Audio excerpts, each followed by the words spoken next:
Let's talk to someone we've got in contact with this morning. It's Anna Semlyen, who's the campaign manager for the 20s Plenty for Us campaign and a City of York councillor. Good morning, Councillor Semlyen. Good morning and welcome to the programme. Yes. What are your feelings about today's news that police are going to be empowered to hand out fixed penalty notices so that driving offences don't have to go to court? If the motorist agrees that they've been well and truly caught doing something wrong, the police can punish them on the spot. Well, as a road victim myself, I was subject to a serious crash in '92 on my bike when a driver didn't stop at a give way sign. And he was never convicted or punished for the crime. I think that in the past the justice system has been very lenient on drivers, and I welcome any means to make drivers more culpable for their actions. Why in those? I mean, without going into the specifics of it or naming anybody, why was the driver never properly punished in the circumstances that you were injured in? He admitted at not stopping at the give-way junction. He was not punished, and I'm afraid I don't really know why not. I was busy trying to recover from a seriously broken leg, and I needed dental reconstruction. So I was more interested, I think, in getting the payments from his insurance company, and I did get a substantial payment, but many years later. To put you right. Well, I paid for treatments, yes.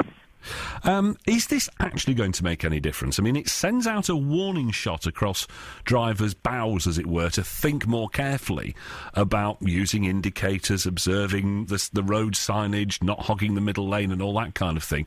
But without the actual police officers there to impose these fines, to stop motorists, then it really is merely a sort of a paper exercise, isn't it?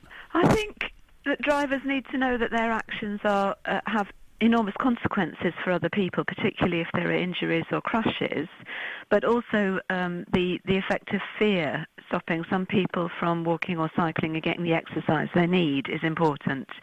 And that what would be better would be to have something called strict liability, where whenever there's a problem on the road, an injury or a crash, then whichever is the largest vehicle has to prove that it wasn't their fault.